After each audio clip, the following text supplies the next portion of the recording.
Hello my dear students, welcome to my series of Python programming. I hope you all are fine and safe at home. In my previous video, we have discussed some built-in functions of random module. On the basis of those functions, we are going to execute some programs based on random module. If you have not watched my previous video, first watch that video so that the concepts of this video will get clear to you. I will provide the link of my previous video in my description also. So let's start now. Today we will discuss questions that are based on random module. In CBSE board exams, generally these types of questions are definitely be asked and of that will be of 2 marks. इसमें जो CBSE exam में आपसे question पूछे जाते हैं random function से related, वो आपके 2 मार्क्स के आते हैं। 1 मार्क का तो वो आपको होगा कि किसी भी वेरिएबल की आपको मिनिमम और मैक्सिमम वैल्यू बतानी है। That is very easy to find out. And second, आपको उसमें MCQs ऑप्शन गिवन होंगे, आपको करेक्ट ऑप्शन फाइंड आउट करना है। इस क्वेश्चन के जो आपके रैंडम फंक्शन के क्वेश्चंस हैं, इनके आपके मल्टीपल आंसर्स भी हो सकते हैं। तो आपको अगर एक से ज्यादा आंसर्स करेक्ट लग रहे हैं तो you have to correct the both answers. So let's start now. What possible outputs are expected to be displayed on screen at the time of execution. Also specify the maximum values assigned that to each of the variable from and to. आपको यहाँ पर 2 variables given है, from और to. आपको इसकी minimum और maximum value find out करनी है। ओके, अब यहाँ से स्टार्ट करते हैं इंपोर्ट रैंडम। दैट मीन्स मेरे प्रोग्राम में रैंडम मॉड्यूल इंपोर्ट हो गया, प्लस साथ ही इसके जितने भी बिल्ट इन फंक्शंस थे वो भी आपके अब इंपोर्ट हो गए। नेक्स्ट मेरे को AR नेम से एक लिस्ट गिवन है। जब भी आपको बेटा लिस्ट या स्ट्रिंग गिवन हो, आपने सबसे पहला काम क्या करना है, उसको इंडेक्सिंग देनी है, उसकी पोजीशन सेट करनी है। 20, 30, 40, 50, 60 एंड 70 ये वैल्यूज मुझे लिस्ट में गिवन है।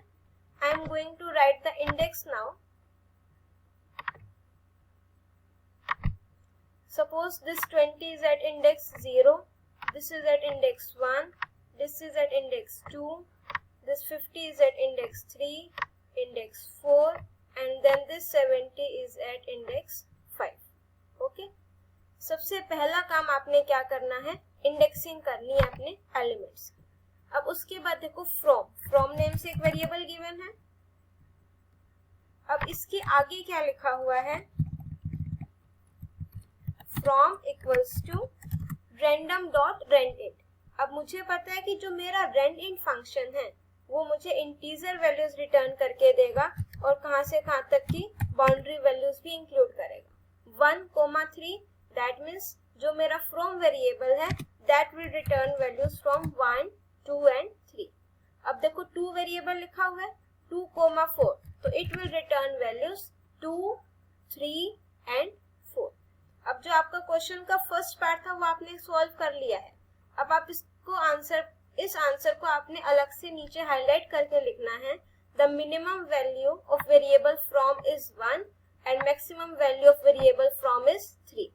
Similarly the minimum value for variable 2 is 2 and the maximum value of variable 2 is 4। अब इसके आगे हम करेंगे for k in range. That means अब मेरा फॉर लूप स्टार्ट हो गया। अब जो k की वैल्यूज हैं वो कहां से कहां तक हो सकती है, फ्रॉम और क्या लिखा हुआ है 2 + 1। अब मुझे वैल्यू सब्स्टिट्यूट करनी है। देखो जो आपके रैंडम फंक्शन के क्वेश्चंस के ऑप्शंस गिवन है, इसके आंसर्स आपके काफी सारे हो सकते हैं। तो आपने क्या करना है, इसको सॉल्व करने की ट्रिक क्या होती है, जो आपको 4 ऑप्शंस गिवन है, आपने जो इसमें से इनकरेक्ट ऑप्शन लग रहा है उसको एलिमिनेट करना है। ठीक है, क्योंकि अब इस क्वेश्चन को अगर हम सॉल्व करें मल्टीपल आउटपुट्स काफी सारे होंगे, बट आपको 4 ऑप्शंस में से बताना है कि करेक्ट कौन सा है। तो आपके जो इनकरेक्ट ऑप्शंस हैं उसको हम एलिमिनेट करेंगे। अब देखो जो मेरा रेंज फंक्शन है स्टार्ट किससे हो रहा है, फ्रॉम से। अब मेरी फ्रॉम की वैल्यूज क्या है, 1, 2 और 3। अब मैं इधर प्रिंट फंक्शन में देखो के में वैल्यूज क्या आ जाएंगी 1 2 और 3, दैट मीन्स जो मेरा स्टार्टिंग वैल्यू है वो क्या होगी 1 2 3 इंडेक्स पर वैल्यू चेक करो 30 40 एंड 50। तो मेरी जो स्टार्टिंग वैल्यूज हैं वो क्या होंगी 30 40 एंड 50। मीन्स इन नंबर्स के अलावा मेरा आंसर किसी भी नंबर से स्टार्ट नहीं हो सकता। अब ऑप्शंस देखो, जो आपको फर्स्ट ऑप्शन गिवन है इसमें क्या आ रहा है 10 से स्टार्ट हो रहा है, तो दैट मीन्स ये 10 से स्टार्ट नहीं हो सकता, इसको हमने क्रॉस कर दिया, ये ऑप्शन अब मेरा एलिमिनेट हो चुका है। अब नेक्स्ट देखो 30 से स्टार्ट हो सकता है 50 से स्टार्ट हो सकता है, बिल्कुल हो सकता है, 40 से स्टार्ट हो सकता है, यस। अब हम इसको आगे कंटिन्यू करेंगे, ठीक है, मतलब इन तीन में से मेरा कोई भी ऑप्शन हो सकता है। अब मेरी एंडिंग वैल्यू देखो 2 + 1 रेंज फंक्शन है, 2 की वैल्यूज क्या है 2 3 और 4, तो अगर मैं इसमें +1 कर दूं तो वैल्यूज क्या आ जाएंगी 3 4 और 5 दैट, और मेरा जो रेंज फंक्शन है वो एक वैल्यू कम तक चलता है, दैट मीन्स वो कहाँ तक चलेगा 2 3 और 4 तक। अब 2 3 और 4 इंडेक्स पर जो वैल्यूज है उसको चेक करो, दैट मीन्स 40 50 और 60। तो जो मेरा आउटपुट है वो एंड कहाँ पर हो सकता है 40 से हो सकता है, 50 से हो सकता है और 60 से हो सकता है। तो अब चेक करो जो मेरा सेकेंड ऑप्शन है, जो ये 30 40 50, देखो 30 से स्टार्ट हो सकता है, हाँ, एंड 50 से हो सकता है, यस। तो that means this is your option, correct one. I am highlighting this also so that आपको क्लियर हो जाए, ठीक है। अब नेक्स्ट देखो 50 और क्या मेरा ऑप्शन 70 से एंड हो सकता है, एंडिंग वैल्यूज क्या है 40 50 और 60, तो this is your incorrect option. Next 40 से स्टार्ट हो सकता है एंड 70 से एंड हो सकता है, क्या मेरा ऑप्शन 70 से एंड हो सकता है, नहीं, तो ये भी आपका क्या है option incorrect. So the correct option is option number 2 for this question. 30 से स्टार्ट हो सकता है, अगर इसके अलावा क्वेश्चन में कोई और ऑप्शन होता, सपोज मैं लिखती 40#, 50# और 60#, तो वो भी आपका करेक्ट होता। आपने देखने सीक्वेंस में चले, प्लस ये आपकी स्टार्टिंग वैल्यूज है और ये आपकी एंडिंग वैल्यूज होनी चाहिए। I hope this concept is clear to you now. Now move on to the next question. Study the following program and select the possible outputs from the options 1 to 4। आपने question हमेशा ध्यान से पढ़ना है क्योंकि कई बार वो क्वेश्चन में बोलता है कि आपने इनकरेक्ट ऑप्शन बताना है, ठीक है, तो इसलिए आपने क्वेश्चन को कंप्लीट रीड आउट करना है। Also right the maximum and minimum values that can be assigned two variable y। अब देखो जो आपका y वेरिएबल है उसकी मिनिमम और मैक्सिमम वैल्यू बतानी है, ठीक है, तो स्टार्ट करते हैं हम। import random, उसके बाद x equals to random.random, that means it will generate values from 0 to 1 और it will exclude 1, तो means 0 से लेकर 0.1 0.1 something these values होंगी। अब y में देखो random.randint 0,4, that means 0 1 2 3 and 4, it will generate these values। अब देखो प्रिंट इंट ऑफ x, क्या प्रिंट कराना है मुझे इंटीजर ऑफ x। x जो मेरा आया था वो 0 पॉइंट समथिंग करके ही आएगा, 1 इंक्लूड है नहीं उसमें, ठीक है, तो फिर जो इंट ऑफ x क्या हो गया मेरा, दैट मीन्स सिर्फ 0। तो मेरा आंसर जो है स्टार्ट किससे होएगा 0 से, ठीक है। अब देखो इसमें आपको ऑप्शंस गिवन है, इसको सॉल्व करने की बेटा एक ही ट्रिक है, बार बार आई एम रिपीटिंग दिस, आपने जो इनकरेक्ट ऑप्शंस हैं उनको एलिमिनेट करना है। अब मेरा 1 से नहीं स्टार्ट हो सकता है, तो that means this can not be my answer. 2 से भी नहीं स्टार्ट हो सकता है, ये भी इनकरेक्ट है। तो अब चेक करते हैं 0 और इसमें से कौन सा ऑप्शन जो है करेक्ट हो सकता है, ठीक है। अब देखो int x, that means start किस होगा 0 से, colon y plus int of x, int x तो क्या है 0, दैट मीन्स मैं उसमें 0 ऐड करूंगी y।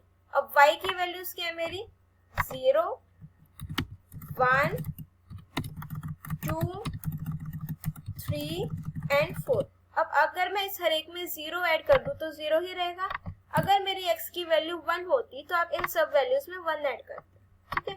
अब मेरा ऑप्शन जो है 0 से स्टार्ट होकर 0 से एंड हो सकता है, 1 से, 2 से, 3 से और 4 से, इनमें से किसी भी वैल्यू से वो एंड हो सकता है।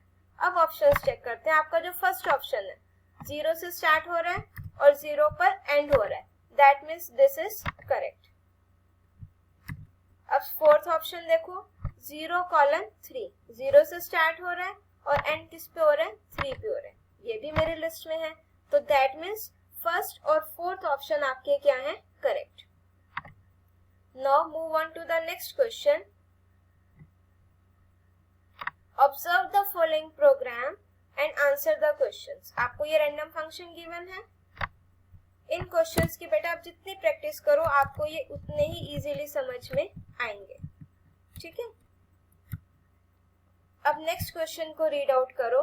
उसमें आपको क्या गिवन है, इंपोर्ट रैंडम, उसके बाद x एक वेरिएबल है, उसमें वैल्यू क्या है 3, n equals to random dot rand int, x की वैल्यू सब्स्टिट्यूट करो यहाँ पर 3, तो दैट मीन्स 1, 2, 3, ये आपकी n की वैल्यूज हो गई। अब 4i इन रेंज, तो दैट मीन्स जो मेरा i वेरिएबल है वो वैल्यूज कहां से कहां तक ले सकते हैं, 0, अगर मैं n की वैल्यू 1 लूं, ठीक है, अगर मैं n की वैल्यू 1 लेती हूं तो i की वैल्यूज क्या होंगी, 0,1, तो दैट मीन्स 0। अगर मैं n की वैल्यू 2 ले लेती हूं तो मेरी i की वैल्यूज क्या होंगी, इसको सब्स्टिट्यूट करो 0,1, तो अगर मैं n की वैल्यू 3 लूं तो n की पॉसिबल वैल्यूज 1, 2, 3 है, तो i का लूप कहां तक चलेगा, 0, 1 और 2। समझ में आ रहा है ना आपको इतना। अब उसके बाद देखो i को प्रिंट कराना है और साथ में i+1 भी प्रिंट कराना है, मीन्स उसकी नेक्स्ट वाली वैल्यू। अब क्वेश्चन है what is the minimum and maximum number of times the loop will execute. Minimum number of times तो मेरा लूप कितनी बार एग्जीक्यूट करेगा, 0, और मैक्सिमम 0, 1, 2, 3, दैट मीन्स 3 टाइम्स, ठीक है। तो मिनिमम कितने टाइम एग्जीक्यूट करेगा, 1 टाइम, और मैक्सिमम 3 टाइम्स। अब find out which option out of these 4 will not be accepted. अब देखो क्वेश्चन में गिवन है नोट, दैट मीन्स आपको इनकरेक्ट ऑप्शन बताना है, ठीक है। अब देखो फर्स्ट ऑप्शन आपका ये है, सेकंड और थर्ड, हम यहाँ पर वैल्यूज लिख लेते हैं। तो अगर मेरी i की वैल्यू 0 है तो मेरा आंसर क्या होएगा, 0 और हैश i+1 करना, तो 0 + 1 विल बी 1, तो एक तो ये पॉसिबल हो गया। अगर मेरी i की वैल्यू 1 है, 0 और 1, तो मीन्स 1 हैश 2। इस केस के लिए बेटा 0 और 1 भी लिखोगे और 1 हैश 2 भी लिखोगे, और इस केस के लिए 0 हैश 1, 1 हैश 2 एंड 2 हैश 3, ये मेरी पॉसिबल वैल्यूज हो गई। अब देखो 0 हैश 1 ये मेरा हो सकता है करेक्ट, 1 हैश 2 ये भी हो सकता है करेक्ट, 2 हैश 3 ये भी हो सकता है, 3 हैश 4 ये नहीं हो सकता। तो आपको इसमें नॉट एक्सपेक्टेड वाला बताना है, तो that means this is your option. ये सारे ऑप्शंस आपके क्या हैं, इनकरेक्ट, ठीक है। I hope the concept to find the random function is clear to you now. ये ऑप्शन भी नहीं हो सकता, ठीक है, इसको भी क्रॉस कर देते हैं। अब नेक्स्ट क्वेश्चन देखो, इंपोर्ट रैंडम x की वैल्यूज, x आपकी लिस्ट है, इसमें आपको वैल्यूज क्या गिवन है, 100, 75, 10, 125, ये आपको लिस्ट गिवन है। तो सबसे पहले आपने इसकी क्या करनी है, indexing. Go equals to random dot randint 3, और गो की वैल्यू क्या होगी बेटा, 0, 1, 2 एंड 3। उसके बाद 4i इन रेंज गो। अब आपने क्या करना है, गो की वैल्यू 0, 1, 2, 3 है, तो स्टार्ट तो किससे होगा, 0 से, दैट मीन्स 100 से। ये नहीं हो सकता, ये नहीं हो सकता।